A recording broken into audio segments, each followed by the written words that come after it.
Hello students. Class 11th का जो है हम यूनिट 1 सेट्स कर रहे थे और लास्ट वीडियो में जो है हमने एक्सरसाइज 1.1 के फर्स्ट 3 क्वेश्चंस किए थे।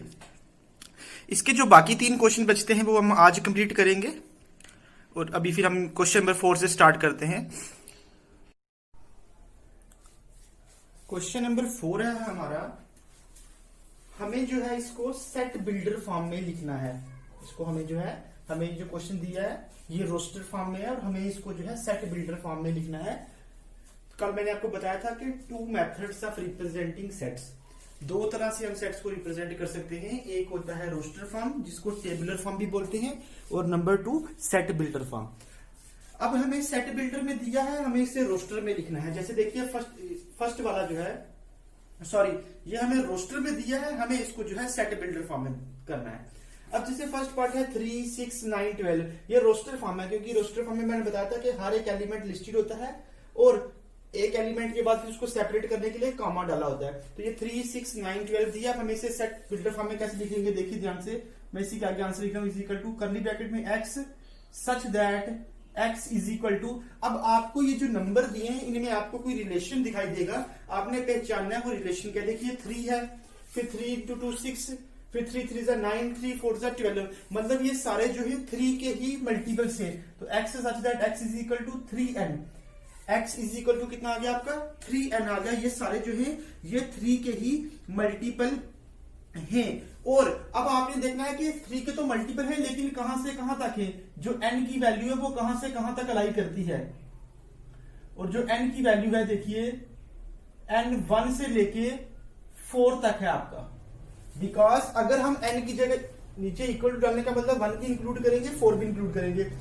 1 जब हम इसमें 1 डालेंगे n की जगह तो 3 into 1 कितना हो जाएगा 3, फिर 1 के बाद हम 2 डालेंगे, 3 into 2 कितना हो गया 6, फिर 3 डालेंगे, 3 3 9 और फिर 3 4 12। हमने 4 तक ही लिखा है, आगे 5 वगैरह नहीं लिखा क्योंकि हमें यहाँ पे सेट जो है 12 पे आके क्लोजली हो रहा है तो हमें उसी के अकॉर्डिंग लिखना है। अगर यहाँ पे 15 होता तो मैं यहाँ पे 4 की जगह 5 तक चला जाता। तो ये इसकी बन गई सेट बिल्डर फॉर्म। अब इसी तरह से नंबर 2 देखिए, ये है 2 4 8 16 32। अब आप अब 2 को 2 से करेंगे 4 आएगा, 4 को 2 से करेंगे 8 आएगा, 8 को 2 से करेंगे 16 आएगा, 16 को 2 से करेंगे तो 32 आएगा। तो इसके लिए क्या रिलेशन बनेगा, x such that x is equal to 2 की पावर n, 2 की पावर n। बिकॉज अगर हम n की जगह 1 डालते हैं तो ये बन जाएगा 2 की पावर 1 और 2 की पावर 1 क्या होती है 2 ही होती है। ये अगर 1 डालेंगे तो 2 की पावर 1 दैट इज 2, अगर 2 डालेंगे तो 2 की पावर 2 मीन्स 2 into 2 वो कितना बन जाएगा 4। फिर अगर 3 डालेंगे तो 2 का cube 2 into 2 into 2 that is 8। इस तरह से 4 डालेंगे तो 16 बनेगा, 5 डालेंगे तो 32 बनेगा और हमें 32 तक ही है। मतलब हमें n की वैल्यू कहां से कहां तक लेनी है 1 से लेके 5 तक, मतलब 1 से बड़ी और 5 से छोटी और 5 को भी इंक्लूड करना है। तभी यहां पे जो है मैंने इक्वल टू का साइन भी सामने डाला है। ये इस तरह से आपका रिलेशन बन गया। ये होगी आपकी सेट बिल्डर फॉर्म। नंबर 3 देखिए 5 से लेके 625 तक। अब क्या करेंगे 525, जैसे ये 2 की पावर n थी इसमें आपका 5 की पावर n बन जाएगा। तो क्या जाएगा x such that x is equal to 5 की पावर n एंड n की वैल्यू कहां से कहां तक लाई करती है आपकी 5। n की जगह 1 पुट करेंगे तो 5 की पावर 1 5, n की जगह 2 पुट करेंगे तो 5 की पावर 2 मीन्स 5 का स्केयर दैट इज 25, फिर 5 का क्यूब, फिर 5 की पावर 4, मतलब हमने 4 तक ही किया तो 1 से लेके 4 तक। ये इसका आंसर आपका आ गया। नंबर 4 जो है 2 4 6 एंड सो ऑन। अब देखिए आ जाएगा x such that x is equal to 2n। ये सभी जो है मल्टीपल हैं, 2 के मल्टीपल है 2 4 6। आगे इन्होंने क्या लिख दिया, आगे सो ऑन लिख दिया, मीन्स हमें पता नहीं है ये कहां तक है। तो ये सारे क्या आएंगे x is equal to 2n, या फिर आप लिख सकते हो इसको simple x is equal to 2n लिख सकते हो। n की वैल्यू जो है वैरी करती है, n is equal to 1 2 3 so on.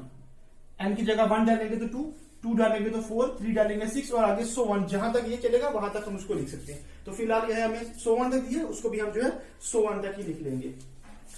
इस तरह से नंबर 5 वाला जो इस क्वेश्चन का लास्ट पार्ट है 1 4 9 100। अब इसको हम क्या लिखें ये बहुत ध्यान से करना है आपने। इसका भी आपने जो है कोई रिलेशन ढूंढना है। देखिए 1 को मैं लिख सकता हूं 1 का स्क्वायर, 4 को लिख सकता हूं 2 का स्क्वायर, 9 को लिख सकता हूं 3 का स्क्वायर, 1 का स्क्वायर 1, 2 का स्क्वायर 4, 3 का स्क्वायर 9, ये रफ में है। और 100 को लिख सकता हूं 10 का स्क्वायर। इसलिए ये रिलेशन क्या बन जाएगा, x such that x is equal to n square, मतलब n की वैल्यू चेंज होती रहेगी तो ये भी चेंज होते रहेंगे। और n की वैल्यू कहां से लिख लेते हैं, n इज इक्वल टू 1 से लेके 1 2 3 से लेके 10 तक, क्योंकि ये सेट यहाँ पे क्लोज हो रहा है, हमें इसको भी खत्म करना है। और अब देखिए अगर मैं n की जगह 1 पुट करता हूं तो ये क्या हो जाएगा, 1 का स्क्वायर वापस 1, n की जगह 2 करूंगा तो 2 का स्क्वायर, 2 का स्क्वायर क्या होता है 4, इस तरह 3 करेंगे तो 9, 10 करेंगे तो 100। अब मैंने 11 क्यों नहीं लिखा, बिकॉज 11 का स्क्वायर हो जाएगा 121 और वो तो हमें सेट में गिवन नहीं दिया, तो हमें जहां तक सेट दिया है हमें उसको वहीं तक ही लिखना है। तो ये आपका क्वेश्चन नंबर 4 था। इसमें आपको क्वेश्चन जो है वो रोस्टर फॉर्म में दिए हैं, आपने उनको सेट बिल्डर फॉर्म में लिखना है। और एक बात ध्यान देनी है आपने, रोस्टर फॉर्म में जो है हर एक एलिमेंट को लिस्ट किया जाता है, लेकिन सेट बिल्डर फॉर्म में एक कॉमन रिलेशन बनाया जाता है और बताया जाता है कि इसकी वैल्यू कहां से कहां तक होगी, उनके अलावा कोई बाहर से एलिमेंट उसमें जो है नहीं आ सकता। ये आपका क्वेश्चन नंबर 4 है। नेक्स्ट क्वेश्चन नंबर 5 है, लिस्ट द एलिमेंट्स। हमें जो है ये सेट बिल्डर फॉर्म में दिया है, हमें इनके एलिमेंट्स लिखने हैं, मतलब हमने इसको रोस्टर फॉर्म में लिखना है। अब देखिए जो नंबर 1 है ये है ए हमें एक सेट दिया है x such that x is an odd natural number. हमें x को इस तरह से लिखना है कि जो भी वैल्यूज की होगी, एक तो नेचुरल नंबर होगी मींस 1 से ऊपर स्टार्ट होगी, और ऑड होगी। तो ऑड नेचुरल नंबर कौन कौन से होते हैं भाई बताइए, 1 3 5 7। उसने ये कुछ नहीं लिखा कहां तक लिखने हैं, नेचुरल नंबर तो नेचुरल नंबर सो ऑन होते हैं, इसलिए इसमें भी क्या आ जाएगा सो ऑन। और ये सारे क्या है, ऑड है, 1 भी ऑड है, 3 भी ऑड है, ऑड नंबर जो 2 से डिवाइड नहीं होते, तो हमने ऑड का सेट लिख दिया सारा, ठीक है, ऑड नेचुरल नंबर। नंबर 2 है जैसे अब बी हमें सेट दिया है x such that x is an integer. x integer है, इंटीजर मतलब पॉजिटिव भी हो सकता है, नेगेटिव भी हो सकता है और 0 भी हो सकता है। और उसकी वैल्यू जो है कहां से कहां तक है, -1/2 से लेके 9/2 के बीच बीच में है। देखिए 1/2 का मतलब होता है 0.5, 1/2 मतलब हाफ, मतलब 0.5, और 9/2 का मतलब होता है 4.5, मतलब 0.5 -0.5 से लेके 4.5 के बीच बीच में है। तो आप पहले इसको नंबर लाइन पे ड्रा कर लीजिए। अब आप मुझे बताइए कि नंबर लाइन में जब इसको ड्रा करेंगे तो सेंटर में क्या होता है 0, राइट साइड पॉजिटिव नंबर आते हैं और लेफ्ट साइड जो है नेगेटिव। मैंने आपको बताया है 1/2 का मतलब होता है 0.5, ठीक है। ये 1 है, 0 है, तो यहां पे क्या होगा -1, यहां +1, फिर 2 3 4 और 5, और यहां पे क्या होगा -2 -3, इस तरह से नंबर लाइन पे। हमें वैल्यू बोली है -1/2, -1/2 का मतलब होता है 0.5, -0.2 वो कहां पे आएगा, इन दोनों के बीच में आएगा, कहीं पे यहां पे लगा लीजिए 0.5 हो गया। और 9/2 का मतलब होता है 4.5, ये प्लस का है, ये कहां पे आएगा, सपोज ये यहां पे आ गया 4.5। हमें इन दोनों के बीच में इंटीजर्स लिखने हैं, तो इन दोनों के बीच में इंटीजर्स कौन कौन से आ रहे हैं, इन दोनों के बीच में एक 0 आ रहा है, 1 2 3 और 4, ये इसका क्या हो गया आंसर।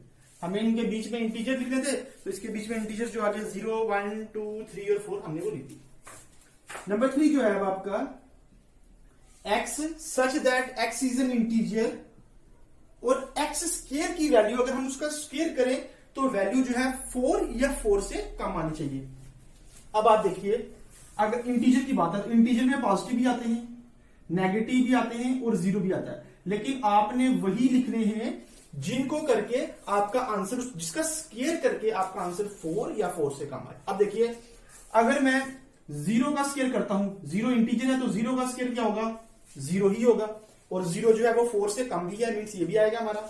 अगर मैं 1 लेता हूं, इंटीजर है और हमें स्क्वायर करना है उसका, 1 का स्क्वायर करेंगे तो 1 आएगा, वो भी हमारा 4 से कम है, वो भी ठीक है। अगर 2 लेते हैं, 2 का स्क्वायर करेंगे वो भी कितना होगा 4, हम 4 तक ले सकते हैं बिकॉज इक्वल टू का साइन पड़ा है।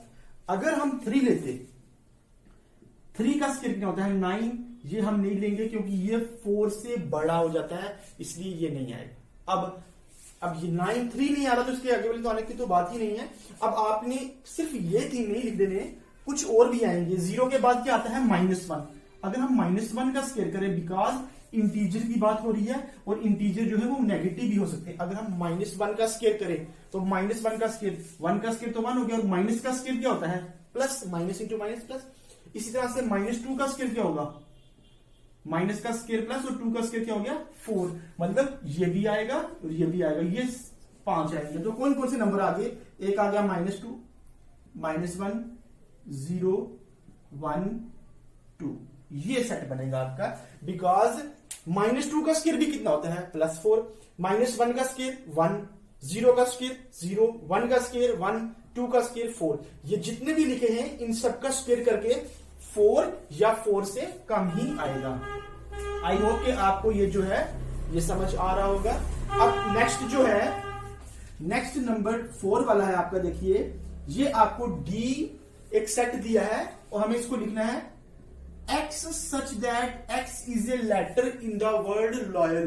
ये वर्ड दिया है, हमें इसके लेटर्स लिखने। तो पहले नंबर क्या लिखेंगे? L, फिर क्या लिखेंगे? O, फिर Y, फिर A, और फिर आगे L है। मैंने आपको बोला था जब इसको रोस्टर फॉर्म में लिखना है कोई भी एलिमेंट वापस रिपीट नहीं करते। एक बार L आ गया, इसको दोबारा नहीं लिखना है। ये इसका जो है आंसर हो गया।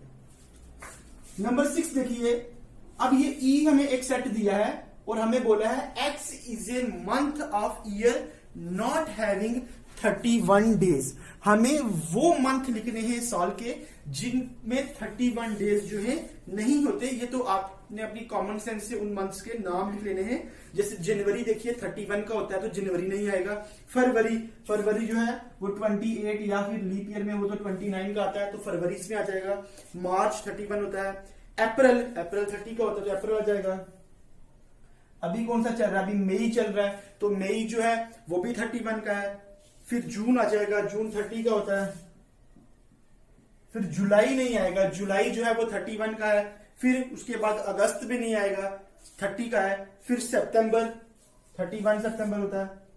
अक्टूबर भी, और उसके बाद फिर दिसंबर सॉरी हमने इसमें वो लिखने हैं जो 31 वाले नहीं है। तो फरवरी आ गया, अप्रैल आ गया, मई नहीं आएगा, जून आएगा, जुलाई नहीं आएगा, आपका अगस्त भी नहीं आएगा, सितंबर आ गया, अक्टूबर नहीं आएगा बिकॉज अक्टूबर 31 का है। और आपका कौन सा आ गया? फिर नवंबर आ गया। फिर दिसंबर नहीं आएगा, वो 31 का है। हमें वो वाले लिखने हैं जो 31 के नहीं है। आप इसको फिर से चेक कर लीजिएगा, ये कॉमन सेंस का। अगर आपको उसने नॉट की जगह 31 वाला लिखा होगा तो फिर आपने वो लिखने हैं, जैसे जनवरी, मार्च वगैरह, फिर अक्टूबर, वो आपने लिखने हैं। तो वो मंथ्स लिखने हैं जो 31 के हैं। क्वेश्चन के अकॉर्डिंगली आपने देखना है। तो ये क्वेश्चन था, हमें इसमें जो है एलिमेंट्स को लिस्ट लिखना था। अब एक पार्ट इसका और है, वो है एफ हमें सेट दिया है और वो कॉन्सोनेंट है in English alphabets which precedes के। एफ सेट है, लास्ट पार्ट इसका 7। हमें कॉन्सोनेंट लिखने हैं विच प्रीसीड्स के। प्रीसीड्स मतलब पहले। तो के से पहले पहले कौन सी आती है? कौन? एबीसी में आपका A B C D E F G H I J. देखिए ये सारे होते हैं। के से पहले पहले तो यही तक आता है। हमें लिखने हैं कॉन्सोनेंट। कॉन्सोनेंट मतलब वावल छोड़ दीजिए, ए भी छोड़ दीजिए, ई भी छोड़ दीजिए और आई भी छोड़ दीजिए। तो बाकी कौन से बच गए? B C D F G H J. तो ये इसका आंसर आ जाएगा। हमें इसमें जो है इसके कॉन्सोनेंट्स लिखने हैं, वॉवल्स नहीं लिखने। तो कौन कौन से आ जाएंगे आपके? B C D F G H और जे। के से पहले पहले वाले लिखने थे, प्रीसीड मतलब उससे जो है पहले पहले हमें जो है लिखने थे। ये आपका क्वेश्चन नंबर जो है 5 है। क्वेश्चन नंबर 6 है मैच। हमें मैच करना है कि जैसे यहां भी 4 दिए और यहां भी 4 दिए। हमें मैच करना है कि फर्स्ट वाले का आंसर कौन सा है इसमें से। जैसे छोटी क्लासेस में भी करते थे हम मैच द फॉलोइंग। तो आप चाहे इसको लाइंस लगा के मैच कर लीजिए या फिर जो आपका आंसर होगा लास्ट में उसके सामने वही आंसर लिख लीजिए। ठीक है, 4 ऑप्शन यहां दिए, 4 वहां दिए। हमें मैच करना है, सभी का एक एक आंसर। अब जैसे फर्स्ट है 1 2 3 और 6। आपने देखना है कि इधर से कौन सा बनेगा इसका। यहाँ पे 2 3 है, मैथम MATHEICS 1 3 5 7 9। इस तरह से यहाँ भी 4 ऑप्शन दिए। अब पहला है 1 2 3 6। देखिए इसका कौन सा बनता है। पहला नंबर मैंने दिया x is a prime number, तो ये नहीं आएगा, ये प्राइम नंबर नहीं है बिकॉज इसमें 6 है तो 6 जो है वो प्राइम नंबर नहीं है, ये कैंसिल हो जाएगा। नंबर 2 है x is a odd natural number, तो यहाँ पे ऑड की बात चल रही है, यहाँ पे 2 और 6 जो है इवन है, ये भी नहीं आएगा। नंबर 4 वाला जो मैथमेटिक्स है उसका तो इसके साथ कोई लिंक ही नहीं, वो भी नहीं आएगा। सी देखिए, x is a natural number, हाँ ये नेचुरल नंबर ही है, एंड डिवाइजर ऑफ 6, ये क्या 6 को डिवाइड करते हैं, 1 के टेबल में भी 6 आता है, 2 के टेबल में भी 6 आता है, 3 के टेबल में भी 6 आता है, और 6 के टेबल में भी 6 आता है। इट मींस फर्स्ट वाले का आंसर क्या हो जाएगा, सी। फर्स्ट का आंसर क्या हो गया। नंबर 2 है हमारा 2 और 3। अब देखिए इसके लिए कौन सा ऑप्शन आएगा। अब मैथमेटिक्स वाला तो इसका कोई लेना देना नहीं, वो तो आ नहीं सकता। ये ऑप्शन देखिए, x इज ऑड, यहाँ पे ऑड है, अब यहाँ पे ऑड भी और इवन भी है, ये ऑप्शन भी नहीं आएगा। फिर हमारे पास फर्स्ट ही बचता है, वही इसका होगा। इसमें बोलता है x is a prime number, हाँ ये प्राइम नंबर है, 2 भी प्राइम नंबर है और 3 भी प्राइम नंबर है, एंड डिवाइजर ऑफ 6, हाँ ये डिवाइजर भी है, बिकॉज 2 के टेबल में 6 भी आ जाएगा, 3 के टेबल में 6 आ जाएगा, मीन्स 6 इन दोनों से डिवाइड हो जाता है, इसलिए इसके लिए कौन सा आ जाएगा, ये पार्ट आ जाएगा। ये मैथमेटिक्स की तरह ही लग रहा है, इसके लिए तो यही आ जाएगा। ये आपको सेट बिल्डर फॉर्म में दिया है, इसको रोस्टर फॉर्म में लिख दिया है। अब जैसे m 2 बार है तो यहाँ पे m एक ही बार लिखा है, मैंने आपको बताया था कि रिपीट नहीं करते, इस तरह से अगर कोई और भी रिपीट हो रहा है तो वो भी नहीं आएगा वापिस। 1 3 5 7 9 एक ही ऑप्शन बचता है, इसके लिए बी वाला ही होगा। अब चेक भी कर सकते हो बी इसके लिए क्यों बन रहा है। 1 3 5 7 9 x इज ऑड, हाँ ऑड है, सभी है, नेचुरल नंबर भी है और लेस देन 10 से कम भी है। तो इस तरह से आपके आंसर बन गए। फर्स्ट का कौन सा हो गया, फर्स्ट का आपका आ गया सी, सेकंड का क्या हो गया आपका, सेकंड का हो गया ए, थर्ड का क्या हो गया आपका, थर्ड का आपका डी, और फोर्थ का क्या हो गया आपका, फोर्थ का बी।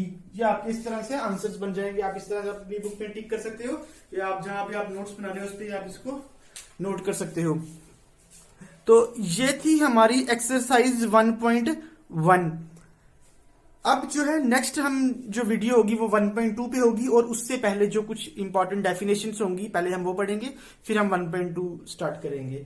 तो आज की वीडियो में हमने डिस्कस किया है question number 4, 5 and 6। I hope आपको ये समझ आया होगा। Thank you for watching.